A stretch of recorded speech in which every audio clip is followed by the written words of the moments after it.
Okay, you are listening to the award-winning Philadelphia Hall Monitor here on WPPM 106.5 in Philadelphia, on Comcast Channel 66, and streaming live at phillycam.org.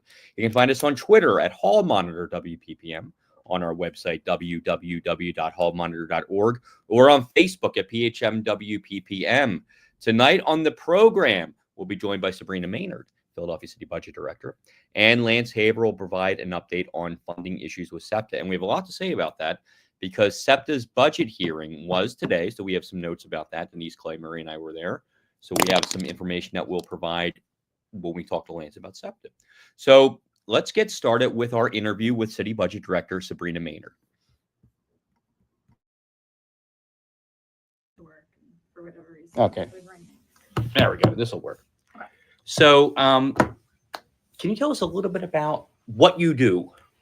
Sure. So I'm the city's budget director, which means I oversee the office that has 4 really critical units in it that make up our central budget office.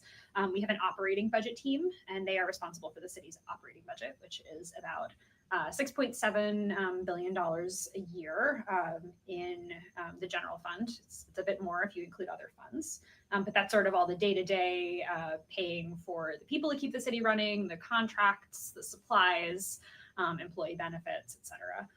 We also have a capital budget team. They're responsible for the city's capital budget. The capital budget is largely the city's investments in infrastructure, things that have a useful life of at least 5 years and cost at least $15,000. That's things like buildings, fire apparatus, certain IT projects, things that we'll be using for a long time. It's the kind of thing where we take out debt to pay for those things. So it's like having a mortgage. You wouldn't take out a mortgage to pay for pencils, but if you are buying a house, it makes sense to have a mortgage because you get the benefit over a long period of time. We also have a central grants office. They are not the only grant unit in the city. It's just a centralized area, but they provide grant support to the whole city and help with compliance and troubleshooting and training. And then we have our kind of catch-all policy and strategy office in the budget office, and they do all the other stuff. So provide drafting our 800-page 5-year plan every year, collecting performance measure data, collecting data from departments, following up on all the questions that get asked in city council, tracking down responses. So we do all of those things. We keep them moving on pretty tight timelines, and we do it all on an annual basis as part of our budget. So when we first start talking about budget, I think publicly, it's when the mayor gives her budget address each year. And then city council begins the budget hearings. We're in that process right now. But really, it's an all-year thing, right? How does that work for you? Yep. So we have been working on the FY26 proposed budget, which is what was released earlier in March, since September.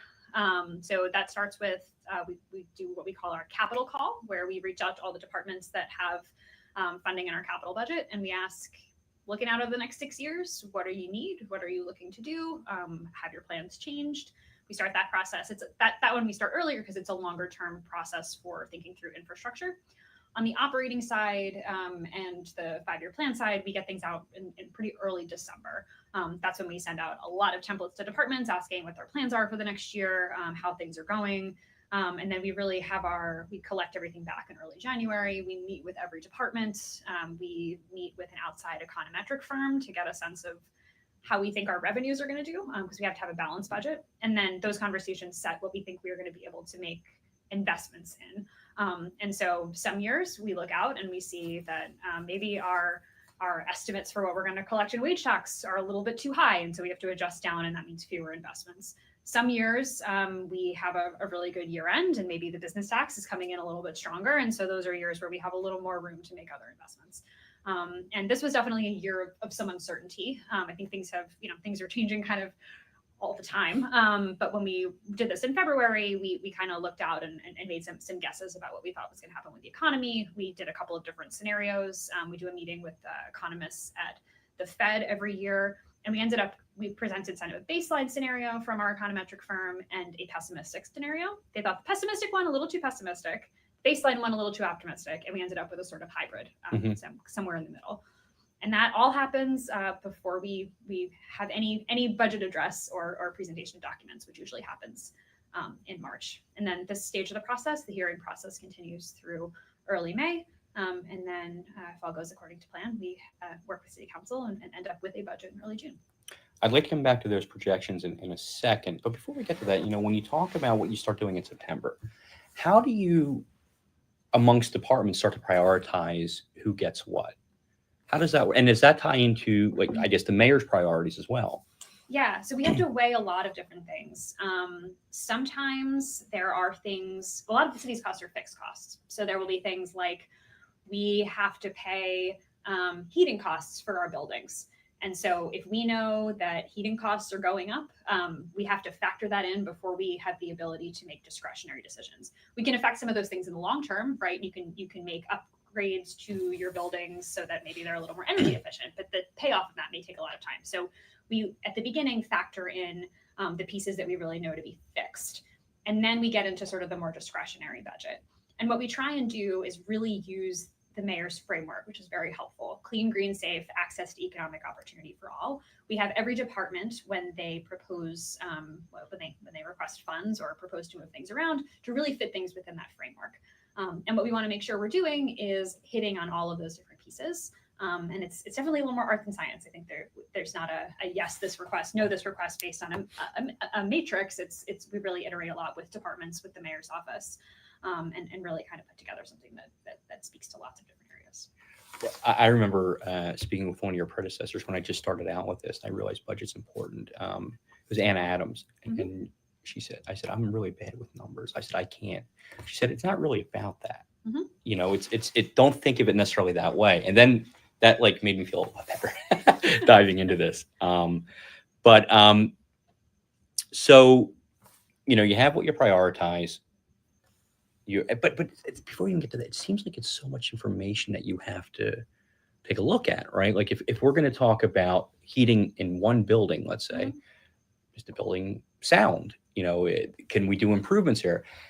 How granular do you get into detail of some of these things? Yeah, we are very reliant on our departmental partners. So there are folks in the Department of Public Property who are responsible for keeping track of our city buildings and our updates to city buildings. And then there are folks in our Office of Sustainability. We have a unit that's responsible for our utilities.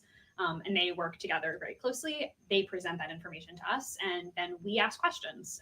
And we are definitely not utilities experts. We're not buildings experts, but maybe we'll see something's going up, or it's going down, or it's shifted, or we're more reliant on a certain type of energy source than we were before. We ask a lot of questions about sort of what's going on there.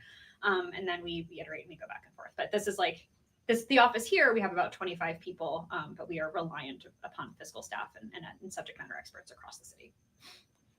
So how much of what you all are able to do when you're starting the budget process, like how much is based on what, and I'm trying to think of the best way to ask this question. This is Mayor Parker's second budget, but the first budget, she kind of had to piggyback on whatever it was Mayor Jim Kenney left for her to use. Is that, how much of that are you still working with now, or has your budget has the Parker budget become completely her budget? Yeah, so it's interesting. So I said we have a $6.7 billion budget. Most of our costs, so over $4 billion of that is people, right? So year to year, we're not getting rid of people, right? That's that piece kind of stays in place. That's actually the biggest piece of the budget. And a lot of our other costs are fixed, things like debt service, things like our utilities costs. We don't want control over pensions, et cetera.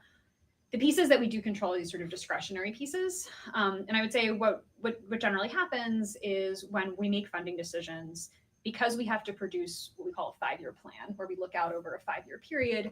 For every request, we look at it from the lens of, okay, is this something we're doing one time, or is this something we're doing recurring? If you're doing something like setting up a unit and you're bringing on staff, more often than not, you're making those recurring costs, because we expect we're not going to hire somebody for 12 months. We're going to hire somebody, and that's the plan. Then there'll be things that we do set up as pilots, or we set them up as kind of a short-term thing, or we're purchasing equipment, for example. That may be a one-time cost. So any costs that sort of fall into that category that hit at the end of the county administration, probably not recurring unless we decided that they should be recurring. But a lot of the sort of base costs are largely baked in. So when we talk about the investment decisions year to year, we're talking about a fairly small piece of the overall puzzle. But yes, the mayor has definitely put her spin on the pieces that she controls. And as we kind of build over time, it becomes kind of more and more, she has more of an impact on the pieces that moved less from year to year. Okay, now you say the people are most of the budget. Mhm. And yet there are we have positions Mhm. within the government that have not been filled. Is there like a separate pot of money that you all put aside to hire these people? Because if you have all of these folks that you need to hire, that money's got to be somewhere. Yeah, so I'll say a couple of things. I would say there are departments that have vacancies, and in those departments, we don't fund vacancies 100% because then we're just kind of locking money into something that's not going to get spent. But there are areas, and this is mostly actually public safety departments, with some exceptions, where we have we are hoping we'll fill positions. There's also a lot of interplay with our overtime. So when you have a department like the police department or the fire department, they'll show a lot of vacancies. But you'll also see that their overtime costs reflect that we are backfilling people who are not available with people we don't have with overtime. So, in theory, if you bring more people on, it's not so much new dollars as it's like less overtime and more straight time. So there's like a real interplay there. If we really do manage to staff up at a high level, that will definitely increase the overall allocation in cost 100, which is our personnel budget, which would require some adjustments. But we are far off from that because we do have vacancies that we're trying to fill. Okay. Now, in terms of the fund balance, you have the 5-year plan, and when the budget was announced last year, the 5-year plan had a very small fund balance at the end of that 5 years. Has that been adjusted as you all have continued, because I know that the budget starts a new 5-year plan or starts a readjustment of the 5-year plan. Has that grown a little bit? Because it's something that people sometimes get concerned about. Yeah, it's definitely something that worries me. So a fund balance is just, for anyone who's not familiar, it's sort of like what's left in your bank account after you've been paid and paid your bills.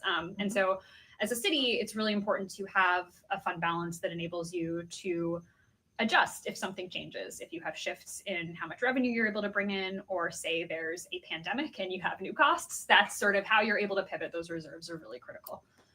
Over the life of our 5-year plan, you're right. Our existing plan has a pretty steep drop off in FY29.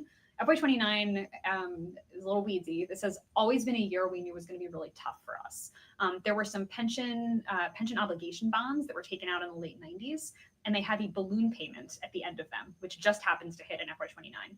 And so we've adjusted our planned debt service around that year so that it is an $80 million spike instead of a spike that's higher. But we knew that was always going to be a challenge for us. So that's why FY29 in particular looks a lot lower than other years. In our proposed plan, if you kind of look at the fund balances, you'll see it ticks up after FY29. So we think there's a real positive story there. We know FY29 is going to be tough. We're setting aside reserves. But no, after we pay off those pension obligation bonds, we're going to have a drop off in our debt service. And it means that we'll be able to build up fund balance better than we have in the past. But yes, fund balance, very important. Having it be low is definitely a challenge. Now, one of the parts of this budget that kind of stands out is the $800 million that's being asked to be taken out in bonds for the housing program. You were talking about this balloon payment regarding pensions.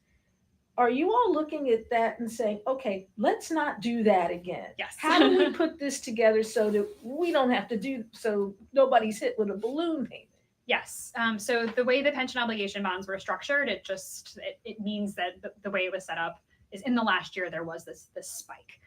We don't typically take out debt in that way. We typically do sort of flat payments over time. And when we're talking about the housing bonds, that's what we're planning for, so that we don't have a sudden spike in, 20 or 30 years from now. Okay. So speaking to uncertainty a little bit, when we go back to COVID, it always seemed to me the city financially handled that about as well as anybody could have expected, because it was an incredibly difficult time. Nobody knew what was going to happen. It came out of nowhere, really, and I kind of feel like we're in that spot a little bit right now with what's happening in Washington. The city gets almost $3 billion. It's over $2 billion. Yep. Yeah. So we're looking at a lot of money that, some days it looks like it's okay. We were in a hearing last week where city council said, I guess that grant was eliminated. And somebody said, actually, no, it just got put back on. Oh, we didn't, we just found out this morning. And who knows if it'll be there next week. So when you look at, and as we're doing this is Friday, we're recording this, the stock market has continuously gone down again based on these tariffs, which, how do you, as a person who's responsible for this or partially responsible for the budget, how do you look at this and say, well, how do we prepare for what might be happening next year or the year after, and even the rest of this year? Yeah, so I'll say a couple of things. One of the things that we do as a city that I think is just vitally important is we do a 5-year plan. So some cities are looking year by year, which means you sometimes plug stuff in a sort of one-time way, or you set things up and maybe end up having to do balloon payments or other things that are sort of unexpected. We have to be balanced over 5 years. And so every time we're making decisions, if we are layering in a recurring cost, it's not $1 million one time, it's $5 million to us. And we're always thinking in those terms. And we're making adjustments constantly to sort of how we're planning for things. Getting back to the sort of the fund balance conversation, we have other reserves as well. And so one of the things that we've built up since COVID, that's a really positive story for us, is we built up our rainy day fund. So there is a requirement under the city charter that when our fund balance is at certain levels, we make contributions to something called our budget stabilization reserve, aka our rainy day fund. And that's money that we set aside. We do not get to touch it. It is for a rainy day. We are hoping not to have to use that, but that is an added level of cushion when we talk about reserves, kind of if and when we need to pivot on things. So having that is really important. And then the other thing that we did in our plan this year is we have to get too weedsy in debt, but we sometimes in the past have done something called a tax refund anticipation note, or a TRAN, which is a short-term cash borrowing where you kind of borrow money at the beginning of the fiscal year to pay your bills, and then you pay off the debt very, very quickly. It's sort of like a short-term loan. We have factored in a debt service to be able to do that if we need to, if there's some sort of issue with our cash in FY26. And so that's one of the other tools that we have. So when we talk about revenues, there's a lot of conversation right now about possibly doing tax cuts. Mm-hmm. From your perspective, do you see tax cuts as a driver of creating more jobs, those kinds of things? And how does that work? Yeah, so we think of taxes and adjustments to taxes like any other investment. When we talk about spending money on something, for us deciding to adjust a tax rate that results in less revenue, that is an investment. That's like spending something. So we think about that in terms of what will that mean for our overall economy. One of the things that we hear from businesses all the time, a couple of things.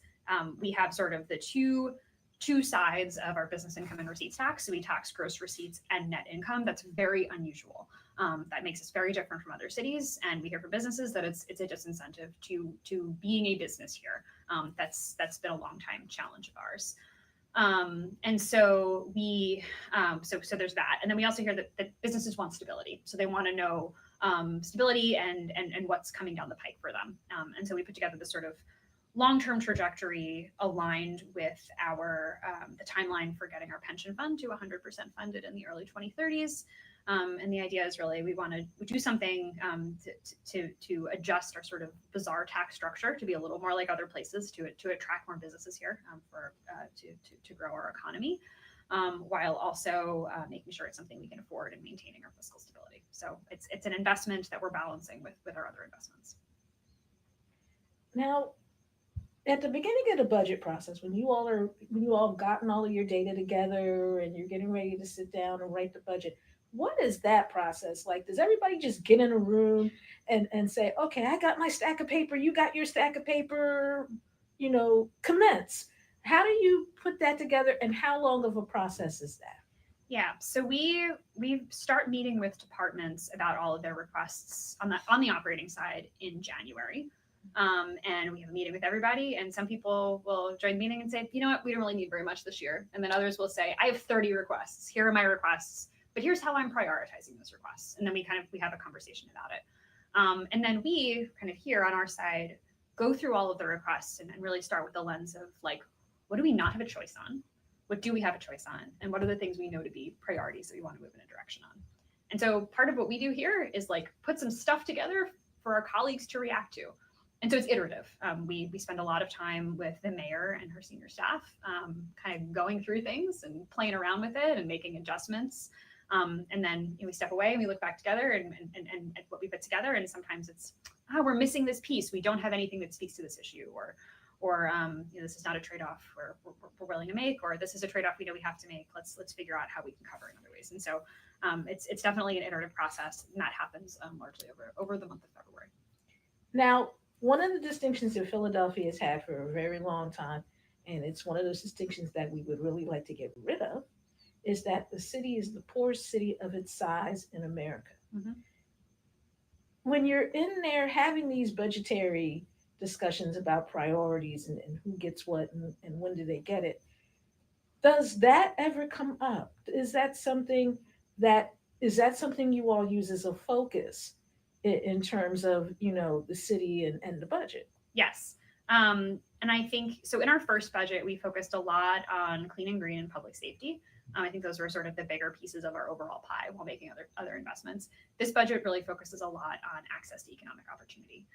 And so we see that in a couple of ways. That's in our tax investments, and that's really kind of backdrop to all of that. And then also in really how we thought about our housing plan. We want people to have access to economic opportunity in lots of different ways. And so that's absolutely a backdrop as we consider the various requests that we receive. But I'll also say, we are, in addition to having a high poverty rate, that also means we have high service demand and a weak tax base. And so we have less to play with than we would like to have when we're making these decisions. But that's always a factor for us. How can people learn more about the budget process and maybe participate? Sure. So we produce a lot of reports. So if folks want to read reports, the phila.gov/finance, we have a reports page. Feel free to browse. Some of them are a little more user-friendly than others. And then listen in on some council hearings. Pick a department you think is interesting, figure out what day they are. You can watch it live, you can watch it after the fact, you can go back on YouTube and watch it from years ago. Mm-hmm. But that's really a great way to learn about sort of what's going on and what council's interested in and what departments have happening. Thank you so much. Yes, thank you. Thank you.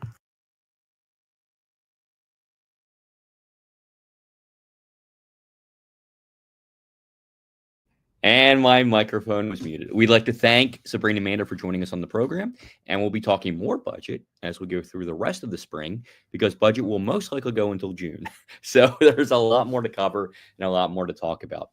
I'd like to bring on consumer reporter Lance Haver, and we have a couple things to talk about today. Lance, how are you? I'm all right, but it has been a very bad couple of weeks for consumers. Yes. From egg prices to bank fees that had been limited under the Biden administration are no longer limited, to credit card fees that had been limited that are no longer limited, to changes in many of the rules and regulations about nuisance fees that are now thrown out. So those are all on a national level. Yeah. But on a local level, the news for consumers hasn't been much better. And I'm going to talk a little bit about SEPTA and then focus on the water rates, because the water rate public hearings are this coming week and the SEPTA hearings aren't until May. And I will be making requests for information from SEPTA. And when I get those answers, I will share them with our viewers and our readers, including how much money does SEPTA have in the bank.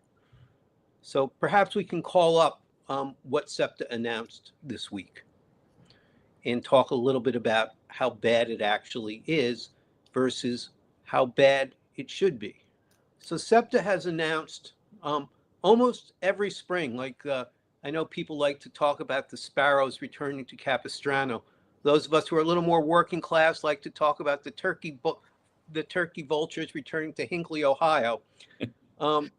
Among the normal things in the spring that happen is for SEPTA to announce, please, please, please give us more money or we're going to beat the crap out of the riders. They did it 3 years ago, and then they said, nope, never mind, we don't have to. Then 2 years ago, they said, yeah, but never mind. Last year, they said, we mean it this time, and they started taking some hide off of the riders. They raised fares. They refused to hire enough bus drivers. Now, they don't call that service cuts, but I don't know what else you would call it. If they don't hire enough bus drivers, it's even worse than service cuts because you don't know what it means until you're waiting for the bus and your bus mysteriously disappears. But then after they raised the fares and after they forced their own union into signing a horrible contract, Governor Shapiro came, had a big press conference, and rescued the day by, quote unquote, flexing money. Now, this is very important for our listeners to understand.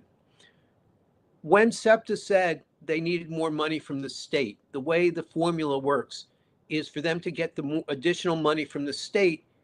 The city of Philadelphia, which was discovered at the hearings, is 82.5% of the local match. The city and the surrounding counties have to agree to raise the local match to get more money from the state. And Philadelphia did, gave them another $8 million. All the other counties combined ended up with $11 million more. Plus they raised the fares, which was another $7 million. Plus they raised the parking fees, which was another $4 million. Then they didn't hire their workers, so there was another $8 million. And then at the end, at the last, quote unquote, last second, Governor Shapiro came in and flexed the money and gave them more than what they claimed they needed. So now, in the past fiscal year, SEPTA actually, when you add up all the different numbers, how much they got from the counties, how much they got from the city, how much they got from the fare increase, from the parking, from not hiring enough bus drivers, how much they got, it ends up being more than what they said they needed. So this year, once again, the turkey buzzards returning to Hinckley, SEPTA returns with another doomsday budget. But they say this time they really, really, really mean it. And why do they say they need this increase? Well, it's because they've been completely ineffective at being able to get the state legislature to fund public transit. And I know some of our viewers and some of our readers think it's only SEPTA. That's simply not true. There are public transit systems throughout the state, and it's not SEPTA that's the only one that's unfunded. SEPTA, Pittsburgh system, Erie system, York, Harrisburg, Wilkes-Barre, Scranton, Allentown, Bethlehem, Easton, every single system is underfunded by any stretch of the imagination. And I know people say, well, why should we subsidize public transit? No one subsidizes my roads. And the answer to that is you're wrong. Your roads are subsidized. It comes out of the tax base, the same as public transit. Airlines, subsidized. Even people in their private yachts are subsidized because the Corps of Engineers takes care of what's called the intercoastal waterways. So if you're so fortunate to have a yacht that can go from Florida to Maine, there's an intercoastal waterway that is paid for out of tax dollars to maintain. Now, there are also shipping companies that use it and fisher people that use it. There's a lot of reasons to have an intercoastal waterway. It's not just for yachts, but just to make sure that everyone understands every single form of transit is subsidized, including public transit or SEPTA. So SEPTA failed to make an argument, failed to unify the state, failed to get all the other transit systems behind them, failed to get their own contractors. So again, SEPTA gives away literally hundreds of millions of dollars in contracts, both on the capital side and on the operating side. They failed to get those people to show up for a press conference and say, we need SEPTA. They failed to get the hotels to show up for a press conference and say, we can't have people as maids in our rooms or service workers in our rooms if we don't have a way for these people to come for a second shift. They failed to get the hospital association to come together. So all of these failures on SEPTA's part, in addition to SEPTA's really poor decision to spend millions of dollars on the bus revolution before they had the money, which of course now they've had to cancel because they don't have any money. And they signed another contract for the key card too. Now the key card, they wasted over $150 million in cost overruns. And their solution to that wasn't to sue the company that failed to deliver, was to hire a second company. They just signed a contract with them for over $100 million, which of course now they can't afford. Their excuse was, well, we're going to need this at some point, so we're better off spending the money now and, I guess, running out of money later. Whatever their explanation was, we now know that they're saying they're broke. So they have wasted money. They have not done a good job of organizing other public transit systems. They haven't gotten the support from the business community that they should. And so who's going to pay for SEPTA's failures? SEPTA management? Nope. Nobody there is going to be let go. SEPTA board? Nope. No one there is going to resign. It's going to be the riders. So SEPTA, like in those bad movies, like those, we used to call them B movies, but I don't think we call them that anymore. Maybe we call them straight to streaming movies now, right? The movie's never going to play in a movie theater. It's going to go straight to streaming, in those where somebody takes a hostage and says, unless you give me this money, I'm going to cut the ear off of this person, or cut off a finger, or I'm going to give you some proof that they're still alive, and I'm going to cut off a toe.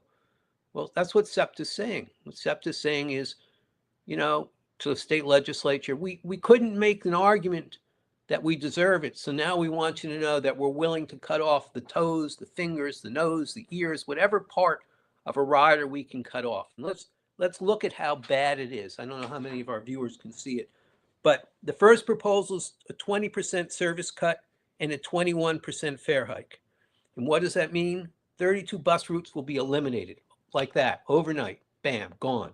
The base fare will go from $250 to $290.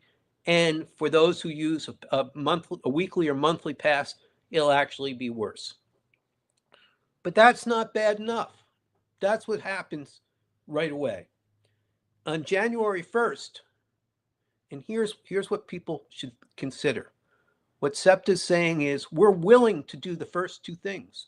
We're willing to cut the service by 20% and cut fares and raise fares by 21%. And then we'll say to the state legislature, see, you can still save us by stopping the second round of service cuts, which are service cuts that mostly impact the suburbs. They're going to eliminate 5 regional rail lines, which are mostly used by suburbanites, and they're going to eliminate 18 additional bus routes, which were mostly in the suburbs. So what they're saying, and again, I want to say that they have failed, and I want to say they have not made the arguments to win the day, but I don't want to say that they're not crafty. So this is a very crafty proposal. What they're saying to the state legislature is, we're willing to take away rides from the city transit division. We're willing to raise fares on the city transit division, and then we're willing to give you a few more months to give us the money. And if you don't, then we're going to take it out of the suburban riders. So the message to the state legislature is very clear. If you don't give us the money, don't worry. We're not going to affect the suburban riders in the same way we're going to affect the city riders. And we're going to have 2 rounds. So first, we're going to prove that the riders are still alive. We're only going to cut off an ear or 2. And then, if you really don't give us the money, then we're going to go after the suburban riders who are in more Republican districts. Now, the question is, and this is what the Inquirer reports, and this is what the Inquirer editorial board reports, and this is all the reasons why the Inquirer editorial doesn't let people like us on their editorial pages, because they bang the drum. They say, well, what else is SEPTA supposed to do? Look at this. What else must they do? The law says they have to propose a balanced budget. So when the hearings come up, and we'll talk about it a little later in May, I'm going to ask, as part of my budget presentation, if SEPTA will allow me to play the late Congressman Lewis speech, Cause Bad Trouble. He went to Emerson University towards the end of his life, and he gave a speech. And he said, you know, with your education, get in the way. Get in the way of bad things. Cause good trouble. Every one of those SEPTA board members and the hearing examiner, even understanding, even if there's a law that says they have to pass a balanced budget, there's such a thing as civil disobedience. There was a time when it was illegal for people of color to ride in the front of the bus. Would the SEPTA board have said, well, that's the law, we're not going to do anything about that? You know, John Lewis, Congressman Lewis, who head was bashed in for fighting for civil rights, had a metal plate in his head, had been badly hurt, says, stand up, get in the way of the wrong thing, cause good trouble. Would they have told then the young John Lewis, don't get in the way of discrimination, of legal racism, don't get in the way of that because that's the law? But they use the law as an excuse to harm the riders. There is no question that SEPTA doesn't believe this is an appropriate budget. It's not like they say, this is what we think is fair and equitable. They're saying, this is what we think we have to do.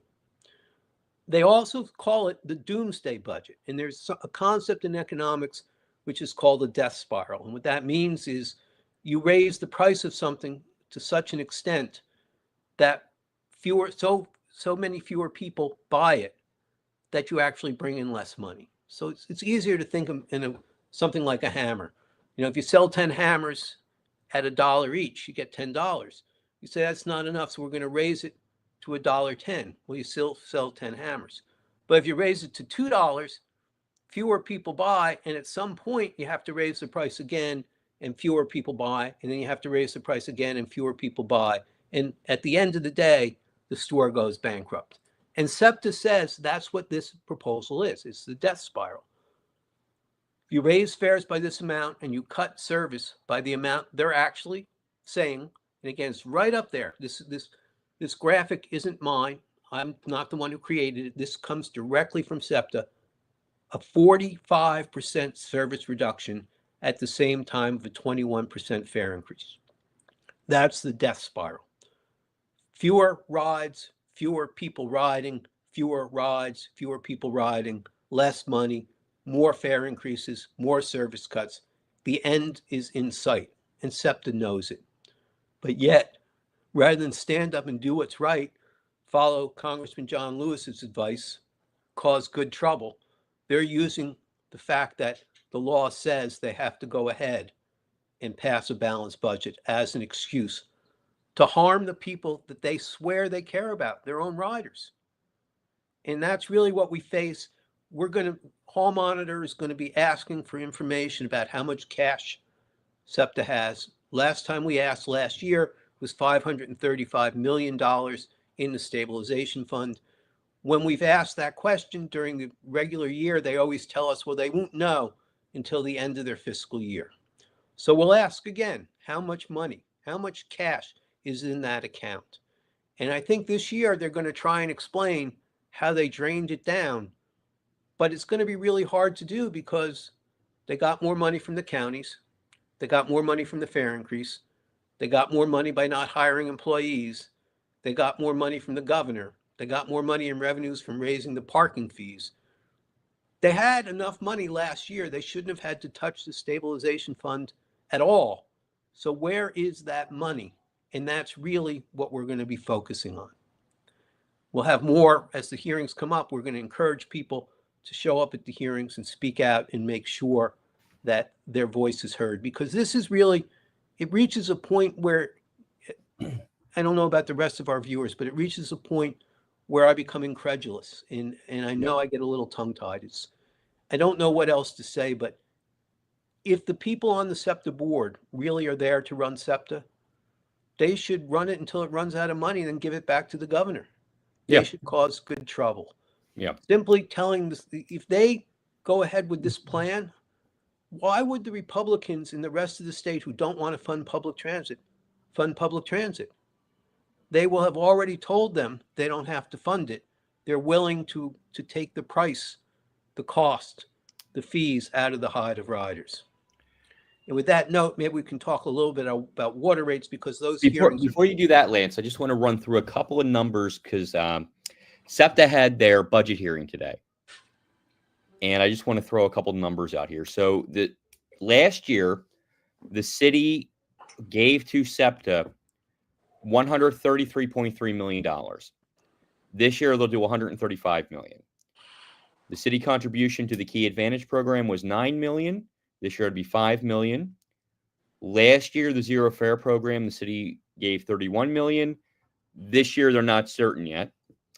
And for capital costs, which is long-term expenses, tracks, buying new trains, that kind of thing, $7.44 million. This year, $9 million. Philly's contribution to the local match, you said, was 82.5%. The number of people, and we've talked about this on the show, the number of people on the SEPTA board are 15 people total. 2 of them come from Philadelphia. Right. And they're, just to put it in perspective, the board is comprised of 2 people from every one of the counties, including Philadelphia. The majority minority leader of the state house, the majority minority leader of the state senate, and a governor's appointment. So Philadelphia, even though it has 80% of the riders are in the city, 80% of the services in the city provides 82.5% of the local match. And by the way, that includes the regional rail line, which very few Philadelphia city residents ride. It's not none. The Chestnut Hill line is incredibly important for Chestnut Hill, Germantown, Nicetown. They redid the stop at Wayne Junction. It's very important to us. But the majority of riders on the regional rail lines are suburbanites, and the city still contributes 82% of that local match for the regional rail lines, and yet has less than 15% of the votes on the SEPTA board. So we pay all the money. It's kind of like Donald Trump's world, right? We pay all the money, but we don't get a say in what happens. Right.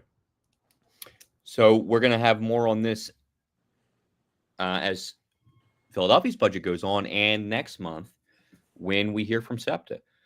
Right. So Lance, tell us a little bit about what's going on with this water. So the water increase, again, you have to admire how crafty these people have become. It's not just one water rate increase, it's 2. It's a base rate increase, and it's an increase in what's called the tap. And they don't like to talk about them together. They like to talk about them as if they're separate and different. But the truth is, for all of us who pay water bills, it doesn't matter whether you call it a tap surcharge or you call it a base rate increase. It's simply part of the bill. So they try and say, well, it's not that bad an increase because it's 16% in the base rates and it's 4% in the adjustment for the tap rate. So you say, well, wait a minute, doesn't that add up to 20%? You say, yeah, but you can't think about it like that because they're different fees. Say, well, if I was paying $100 last month, will I be paying $120 this month? Yeah. Well, then I'm going to think about it like that. The second thing that's unbelievably true is the entire hearing is a charade. And everybody who follows this knows it. The water department has absolutely no reason and no expectation to get 20% more. They don't think they need it. They don't want it. But here's how smart they are when they play the game. They ask for a 20% combined increase, base rates, tap rates. They hire a bunch of lawyers and a bunch of consultants to make the argument we need all this money. The Water Rate Board hires a law firm to represent the public, but the public has no say in any of it. So they call it the public advocate, but the public advocate doesn't represent the public. The public advocate represents the Water Rate Board, and they won't tell you that. But when you ask, well, who hired these people? Say the Water Rate Board says, and you say, well, can we see the survey that the Water Rate Board did to find out how happy people are with the services? The answer is you can't have discovery served on the Water Rate Board. You don't have a right to that information.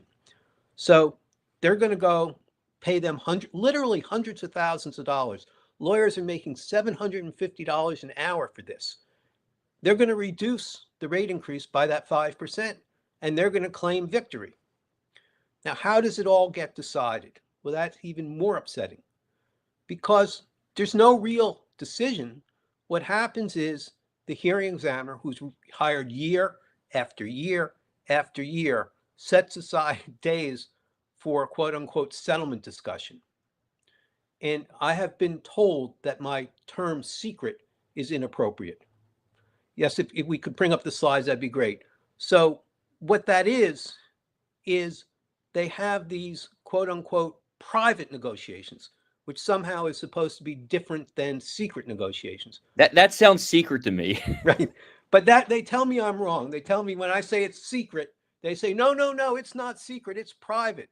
There's a big difference. But there are public hearings, and these public hearings are coming up next week.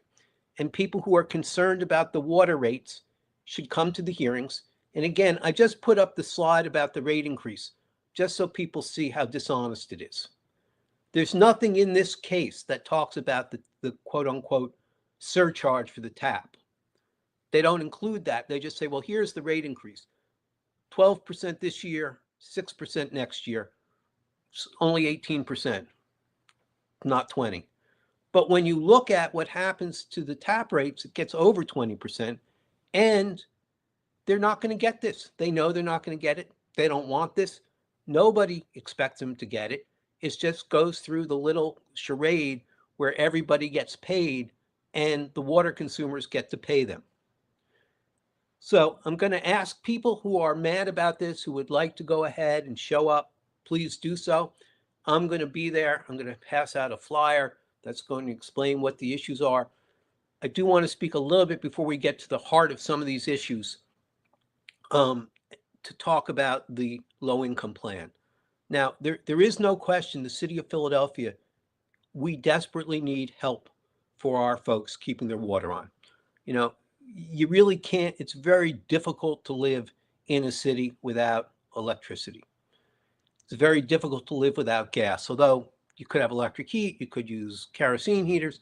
Maybe there's some way you could do it, but it's those of us who grew up in the country know the smell of the kids who didn't have heat in their homes because they would carry the odor of kerosene or carry the odor of the wood fire. And those of us who went to those type of schools would know which kids' family were struggling economically. And often, unfortunately, that presents a problem for how kids are bullied. So yeah, you can spend a winter without gas heat using kerosene heat, but you don't get a good meal.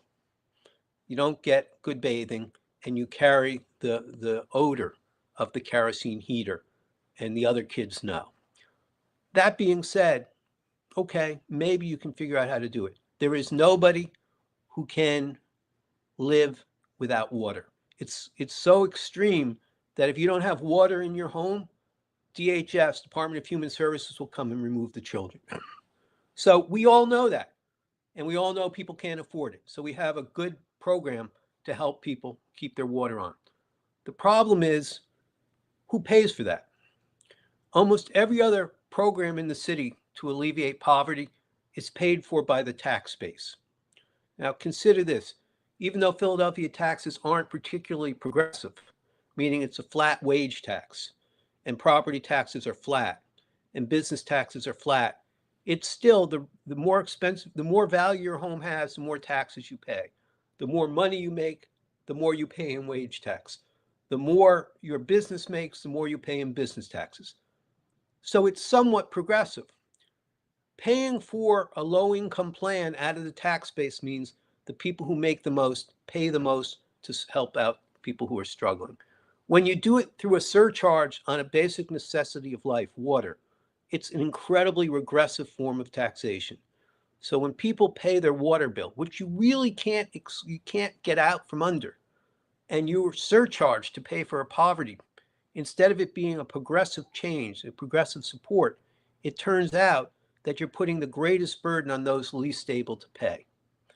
And you would think that the lawyers that the rate board hires to represent the public would say, wait a minute, why are we putting a surcharge on a basic necessity of water, of life, water, Why is there a sales tax on water to pay for the poverty plan when, as we just saw when we were talking about SEPTA, the city has been paying to help low-income riders pay for rides, and they do that out of the tax base? Why wouldn't we pay for the low-income plan for water out of the tax base? Why do we pay for it by surcharging people water and making it even more expensive?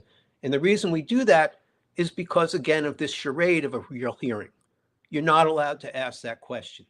So I want to give you an example now of some of the questions that I've asked and show you just how bad the hearing process is. We can call up the other slideshow. Now, again, a lot of this happens because I file as what's called a participant. And what that means is, I see I'm saying we don't have another one. I think there's another one, but I'm maybe having a hard time getting it. So give me a second. Well, Lance, you've been doing this kind of work for quite a long time. What is that process like? So there's a hearing examiner. There's, how does this sort of come together? Well, so I want to make the distinction between asking questions as a reporter. Yes. Which you and Denise and Vanessa have been very kind to me to let me be part of Hall Monitor. And I make requests as a reporter, but there's no legal requirement for anyone to respond to a reporter's questions. And in the past, when we've asked SEPTA and other people about something like how much is in the stabilization fund, the public relations people just don't answer. So I've kind of found a way around that, and that is I become a participant in the hearings. And you do that by actually filing to participate. Not a big deal. It means you get to read through tons and tons of stuff, but it means that when you file for discovery, they may not answer, but they have to respond. And so here's how bad it is. Again, the water department has no intention, no desire, no belief that it's going to get everything it asked for. It's the charade. Ask for more than what you want. They'll cut it down. Everyone will say they did their job. The lawyers get paid hundreds of dollars an hour. The rate board gets to hire people and consultants. It's a cottage industry. Everybody gets paid, and the ratepayers get paid. So I asked the question, is it possible that some of these consultants that the water department hires to argue for the rate increase, have they been hired to keep costs down? So the legal question is, please list all the recommendations for cost savings provided by the consultants and adopted by the Philadelphia Water Department, PWD. The water department's answer under oath: no consultant was delegated the responsibility of recommending cost savings for this proceedings. So the focus from the water department isn't to protect us, isn't to be efficient, isn't to look at realistically. Sometimes an outsider sees something that someone who's been doing it the same way doesn't. They're not interested enough to even hire one. They have 5 consultants, 4 lawyers. Not a single one of them has been charged with finding ways to save money. So maybe what they're doing is they're trying to save money in different ways by having cost containment committee. So sometimes an organization will have a group that isn't what's called siloed. So it's not only one department, it looks across departments. And so I say, please list the names and positions of all PDW employees in the cost containment committee. And the answer is, the water department does not have a cost containment committee. Again, instead of trying to keep costs down, they don't even look at it. And an example of that, which we've talked about in the past, I'll talk about again. There are 2 municipal utilities in Philadelphia: Philadelphia Gas Works, Philadelphia Water Department. Most of us who are fortunate to live in homes, not apartments or renting a place, go down to our basement, we see 2 meters, a water meter and a gas meter, because most of us live in row homes in Philadelphia. They're usually about 15 foot apart, 20 foot apart. The gas company, PGW, reads the meter with unionized workforce, and the water department gives away literally hundreds of thousands of dollars in contracts to businesses that are outside of the city to also read the water meters. And then they have 2 separate billing companies, and they have 2 separate collection companies. If they simply combined them, there'd be a cost savings of approximately 15%. That doesn't solve everything, but 15% reduction compared to a 15% increase looks pretty good to me. So a cost containment committee would look at what can we do to contain costs, and the answer from PDW, Philadelphia Water Department, is we don't have one. Now, this gets a little tricky. The city of Philadelphia's infrastructure was built for 2.2 million people and a very significant industrial base. So our pipes have the ability, and we have the right to take much more water out of the Delaware than we currently are. Now, again, on the sewer side, it's a slightly different discussion, but just taking the water in, processing it, and bringing it to places, we have the ability to do much more than what we're currently doing. This is an incredible advantage for us to bring in people, businesses that use water in their process. So if you think about what happens in Phoenix, right, which is a growing city trying to recruit businesses, well, they have an aquifer that is going to run out of water. In Florida, there's so much water coming out of the aquifers, and the aquifers are the technical name for the water table where the water is stored. And traditionally, what happens is the water flows down the rivers, fills the aquifers, and then the aquifers release the water, either going downstream or they're taken out by people using it for water, for irrigation. Once you start taking more water out than water's coming in, it's only a matter of time until you have to go down deeper and deeper and finally run out of water. So the city of Philadelphia, because we're between the two rivers, and I know sometimes in the winter it doesn't feel this way, but our environment, our climate, is really incredibly good compared to the climates of the Southwest or the Southeast. We don't have the hurricanes, we don't have the tornadoes, we don't have the heat, and we're not running short of water. So here's a critical advantage that we have to bring certain types of businesses in. Jacqueline Liquor is located here in the city of Philadelphia. Yard's Brewery, located here in the city of Philadelphia. Dietz & Watson plant here in the city of Philadelphia. These are all examples of businesses that use water in their processing.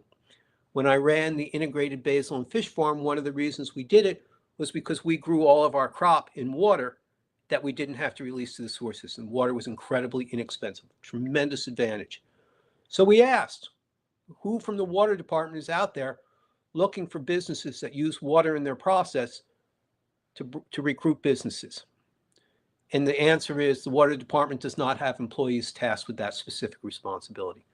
Now, again, I know that people don't necessarily think like this, but every time we add somebody into the system, we lower the cost for everyone else. The cost of the pipes, the plants, the fixed costs are shared by the number of consumers. So if you have 1 million consumers, that's one cost. If you have 2 million consumers, the fixed costs drop by 50%. Now, the processing costs don't drop by the same rates, but the fixed costs do. And the fixed costs, when it comes to water, the pipes, the infrastructure, the plants are a very significant part. So bringing in more consumers, bringing in more business does two things. One, for consumers, it lowers the costs, the capital costs on all of us. But two, it creates living wage jobs. Jacqueline's, Yards, Dietz & Watson are all good paying factory jobs. And the more of those we have, the fewer people we're going to have in the low income plan. So the water department either doesn't know this or doesn't care about it. Similar question, what incentive rates, meaning what kind of rates do we offer people who will locate in the city and use some of our surplus water? Water department does not have a program as surmised in the information request. We don't do that. Don't think about it, don't care about it. One of the few natural advantages, and there are others. I mean, one is we're right in the middle of 80% of the population of the United States. So being in the location we're in is an incredible advantage. The water is an incredible advantage. Our climate's an incredible advantage. The ports are an incredible advantage. But instead of figuring out how to take advantage of that, we ignore it and we don't do anything for our economic development other than give Comcast huge tax breaks. Right. Maybe that's a good idea, maybe it's not, but I don't think it's the only thing that's possible. Right. So, Lance, we're going to have to leave it there, and we'll be back next week on Hall Monitor.